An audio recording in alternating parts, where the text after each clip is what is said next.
I want us to see it again. After Jesus was born in Bethlehem,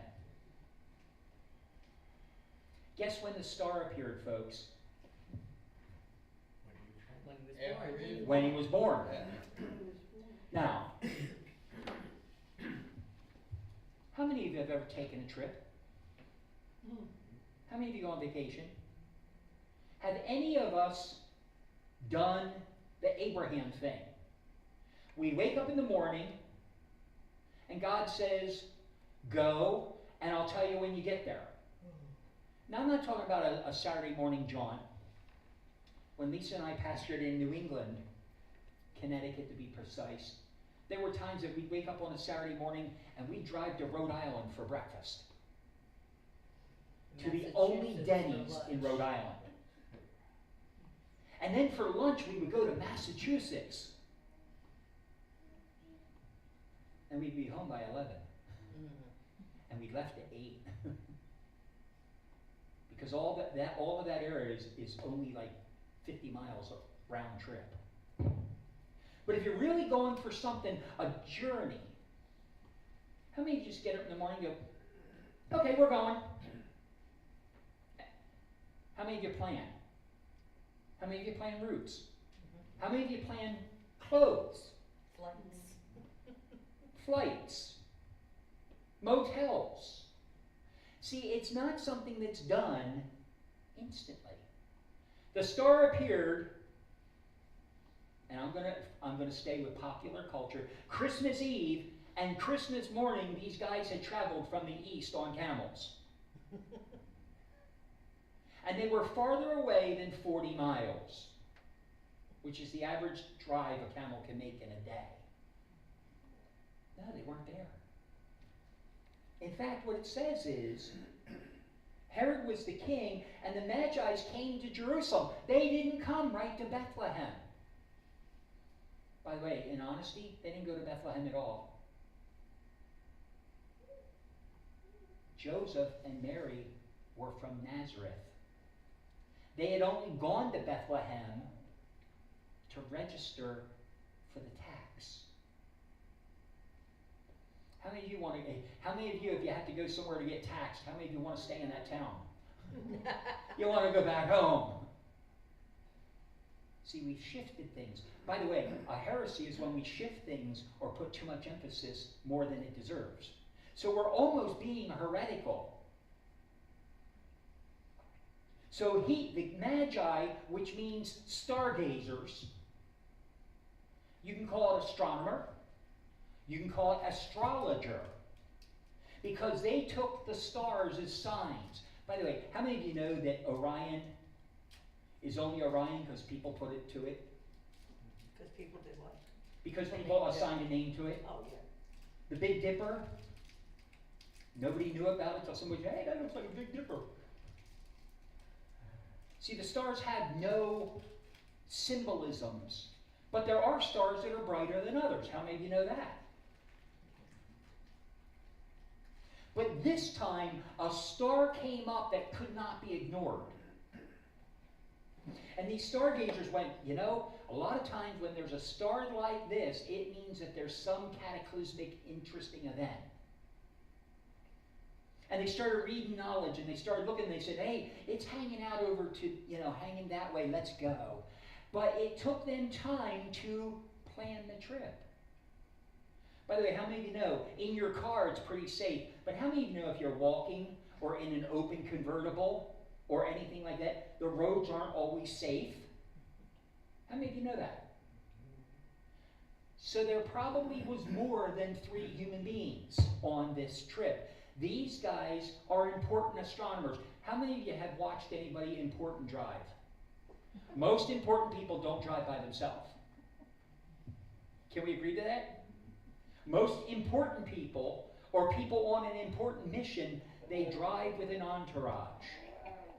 They drive in a caravan. Years ago, I had a presidential candidate decide to come to my town. He went to Wildwood, New Jersey. And I got a ticket to see him. And I got down to Wildwood, New Jersey at 6 in the morning for an 8 o'clock at night thing. And there were about 8,000 people ahead of me. And after standing all day and then being told that you couldn't bring your beach chair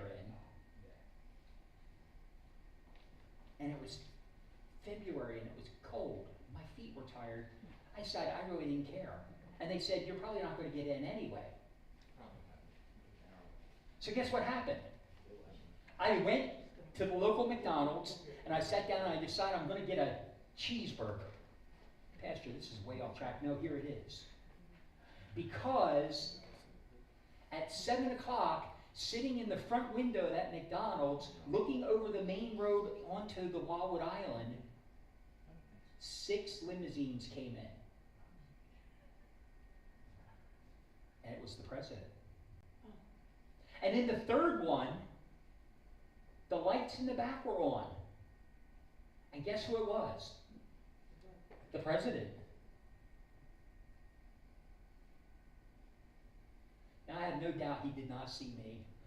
I have no doubt he did not wave at me. He just waved at everybody. But for a lot of those people, I saw him closer than they did because I was only 20 foot off the road. But he didn't travel alone. There were 6 vehicles in that entourage, and they were big and they were full of people. These gentlemen came, and they went to the king. Why would they go to the king? Why would they go to Jerusalem? Because where would you expect a king to be made? Families hand kingship down. We've seen that in England just over the last couple of years, right? The queen died, she gave it to her son. He's in his late 70s, I think. He's going to wind up giving it to his son real soon. So they went to Jerusalem because that's where King Herod was. And you would expect King Herod to know who his replacement is. You'd expect him to say, that's my son. Problem was, Herod didn't have a son. Where's the one who's been born, the King of the Jews? We saw his star in the east and we've come to worship him. When King Herod heard this, he was disturbed. Why? Because he had power and he didn't want to give it up. How many of you know people with power don't like giving it up? How many of you know parties with power don't like giving it up?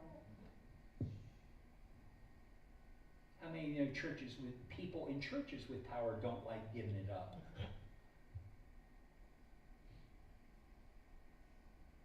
And all of Jerusalem was disturbed with him. I want you to think about that. Why would the whole city be disturbed if the king wasn't happy? Anybody know your history? King's not happy, nobody's happy. King's not happy, nobody's happy. It's worse than mama. Because what happened was, Herod had this thing, when he got angry, somebody died.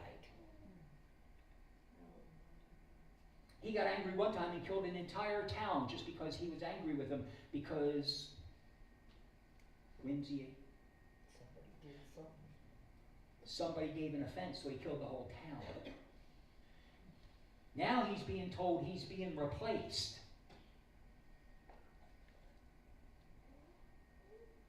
So what does he do? He doesn't show his anger, but Jerusalem, everybody in the town knew that he was upset. And when he was upset, you better hide.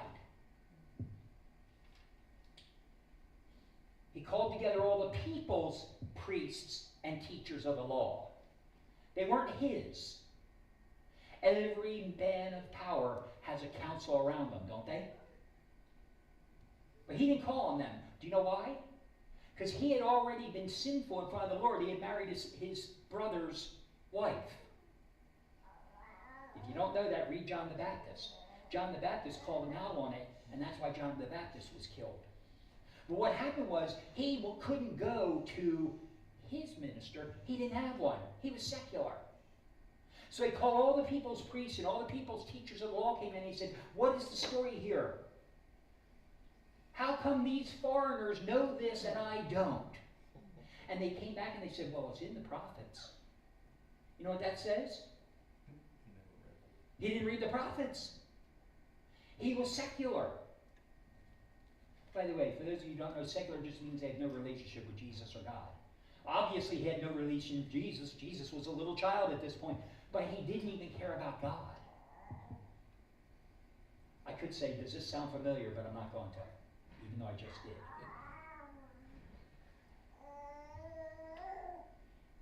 Where is this Christ? Oh, he's supposed to be born in Bethlehem in Judah. Because there's a prophecy that says, you, Bethlehem, in the land of Judah, you're no means the least among the rulers of Judah. See, Judah had many leaders. David came from Judah. And his children were descendants of Judah. Mary and Joseph had to go back to Bethlehem. Why?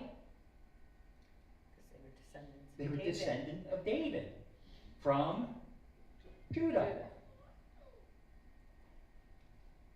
There will come a ruler, and he will shepherd my people Israel. God said that. When God says something, how many of you know it's true? Yep. Mm-hmm. Humans can mess up. God doesn't mess up. Then Herod called the Magi, these stargazers, these astrologers and astronomers, back secretly. He got his most trusted person and said, tell them to meet me here at this time. Don't bring your fanfare, don't bring your entourage, just you guys. Just you main people. And he says, here's the deal. When you find this person, when you find this boy, I need you to come back and I need you to tell me, so that I can go there and worship him too.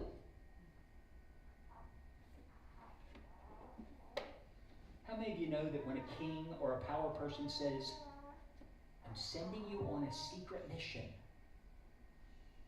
don't tell anybody, but I want to show that I'm subject to this young person also.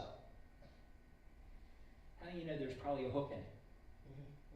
Not just from 2,000 years, but look at it the way it goes. When you turn around and try and get into somebody else's circle, especially when they're going to be the king, they're going to be the power structure, you better be careful. After they heard the king, they went on their way. What else could they do? They were on a mission to find out who this star represented. How many of you know there's people that are on a mission today? How many of you know most people are on a mission to see the star today? Many of them don't know it. If they go looking in the east, they're 2,000 years too late. How many of you know most people do need to see Jesus or want to see Jesus? Or there's something that they know is missing in their heart? How many of you know most people have that? How many of you know a lot of people try to fill it with fill in the blank? I watch TV commercials. One of the TV commercials that drives me crazy. And it's for a product that I do not endorse in any way, shape, or form. But if you've seen it, the next sentence I make, you're going to get trillion, trillion, trillionaires, trillion.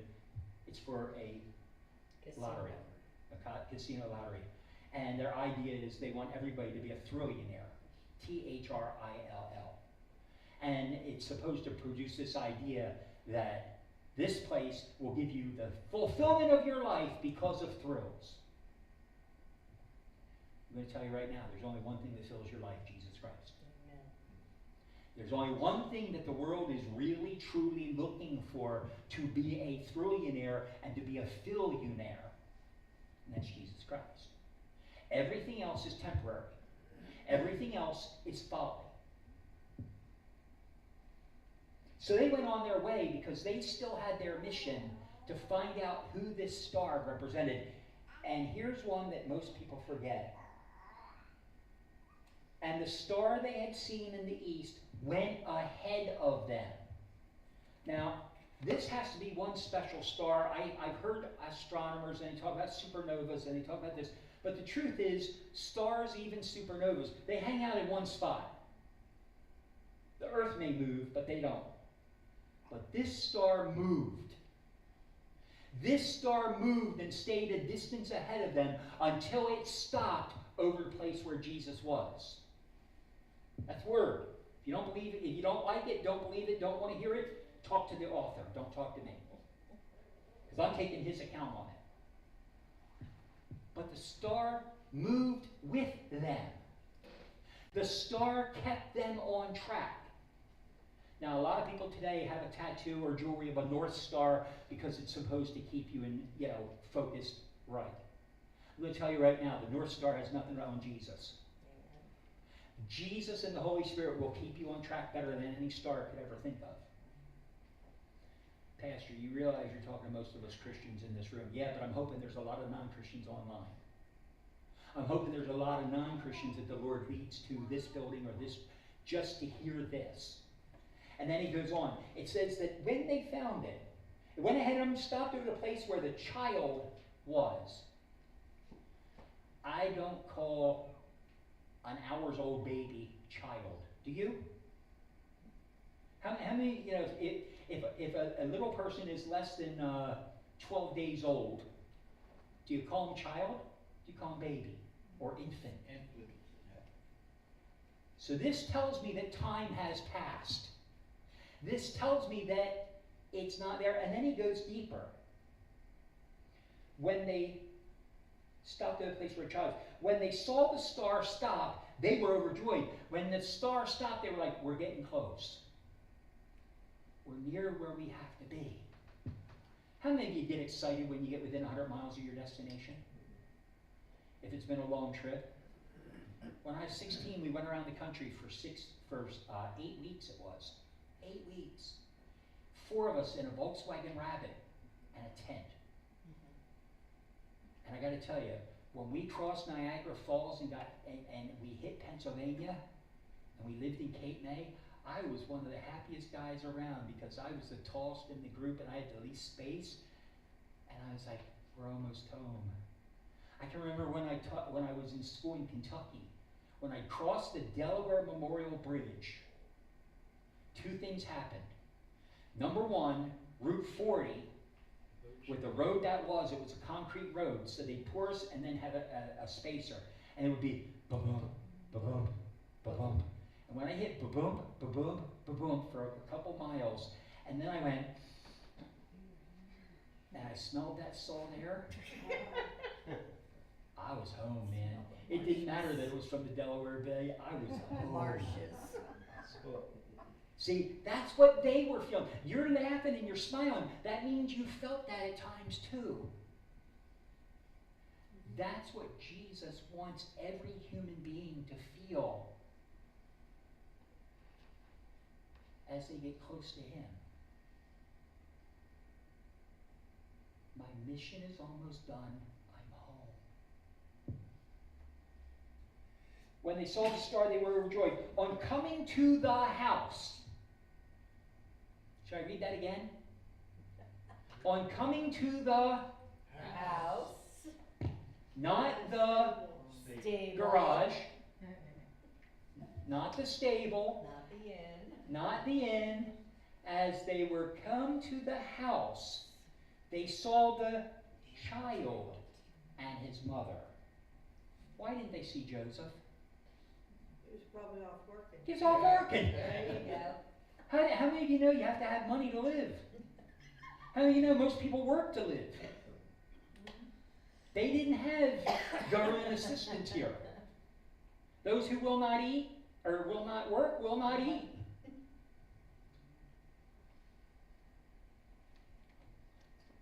And they bowed down and worshipped him. Now I want to do one more thing here. Another part of the story. What was the tradition for firstborn males in Jewish households? On what day? Dedication and circumcision on what day? 7th day. 8th day. 8th day. Yeah. On the 8th day. And to redeem your child back, you were to give your firstborn male to God. Right.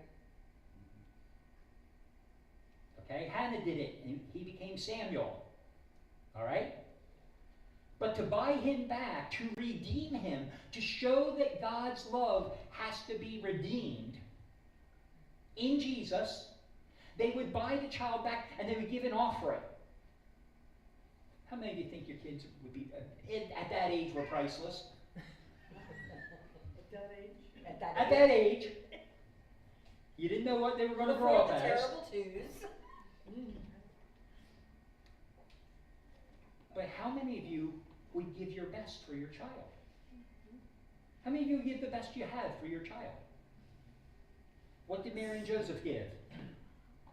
Their best. No, well, their best, what was it? Not much. 2 pigeons. There were other people who were given sheep and goats and cows. They gave 2 pigeons. In fact, when Jesus grew up and he said, "Can't you buy 2 pigeons for a penny?" Why did they only give 2 pigeons? That's all they had. All they had. Now, wait a minute for a minute. If we believe the story that we have been taught culturally, that the kings were at the stable, why didn't they have gold, frankincense, and myrrh, which they could sell for a great price? Why did they give the least gift? Were they typical Americans? Oh, we'll put our dollar in the plate and we're happy. Why did they give the least instead of the best? Because truth is, the wise men weren't there. Okay. That happened later. About 2 years, probably. Give or take. Yeah. People think it was about a year. About it. Now, you brought up a good point. Where does the 2 years come from? Herod. See, what happened was when Herod realized that he got hoodwinked by the Magi because they went home a different way, he turned around and said, "Well, when did the star appear?" They told him when, and he went, "Okay, they think that Jesus was probably about a year and a half old," so Herod said, "You know what, I'm going to make sure everybody gets it. I'm going to go 6 months ahead of that, just to be sure I get this enemy of the state. Just to be sure I get this competitor to my throne." By the way, you jumped ahead of the story, but that's okay. They bowed down and worshipped him. Then they opened their treasures and presented him with gifts of gold, of incense, and of myrrh. And having been warned in a dream, God will always tell you what you need to know. Maybe a dream, maybe a vision, maybe your rationale, maybe the people around you, but when there's something wrong, God will let you know. The question is, are you ready to hear it? They were warned in a dream not to go back to Herod, and they went to their own country a different way. Now, this isn't on your paper, but here it is. When they had gone, an angel of the Lord appeared to Joseph in a dream. Now, there was probably a little bit of time here, too. And Joseph gets this dream of an angel. And the angel says, "Get up, take the child and his mother, and escape to Egypt." By the way, Jesus was the firstborn. How many of you know that Jesus had siblings? Yep. If they were from Joseph's previous marriage, they would already be there. Got it? Take the child and his mother and escape. Stay there until I tell you, for Herod is going to search for the child to kill him. For a 2-year-old kid, Jesus, I'm going to use the term 2-year just because it's easy. He had quite a life. Think about it. He was born on the road. He was getting established in a house. Dignitaries from other countries came and gave him gifts, and within a very short time he was told to leave, and he became a refugee, an emigrant, in a country that had at one point enslaved his people.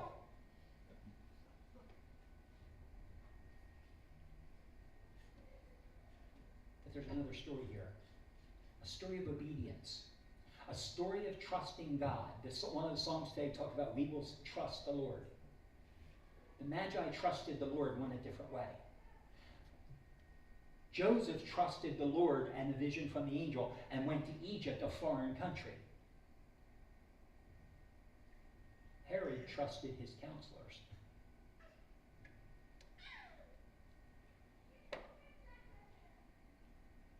What do we do? Do we talk to wise counsel first? Do we try and rationalize it out first? Or do we take it to God? And when God says move, do we move? When God says stay, do we stay? But when God says pray, do we pray? And do we recognize it when God prepares the way? This couple had a child, and for the dedication gift to God, they gave a gift worth 2 pennies. Or a penny. 2 doves. But when they had to make a trip to a foreign country and reestablish themselves, they were bankrolled by gold, frankincense, and myrrh. Yep, paid for the trip. Given to them by God. I'm going to say it, I don't know what the price of gold is today. I always see those TV commercials and I always make me laugh because they're gold clad in 0.3 thousandths of an ounce for 25 to 30 bucks. It's 4,300. Thanks, John. Did you just 40 Google that? $4,300 an ounce. Wow. Yeah, it went nuts. I guarantee you that they brought more than 1 ounce. They brought enough for travel and lodging until Joseph could get reestablished. We got a good God, don't we? Amen. Dear Lord, as we move into 2026, we trust you the way Mary and Joseph trusted you. We know that as the land lays out and as the plot lays out, you will guide us if we listen. Lord, help us to listen. We thank you for Magi. We thank you for visions and angels. We thank you for financial gifts. Lord, we trust you through the hard times. Yes. But most of all, we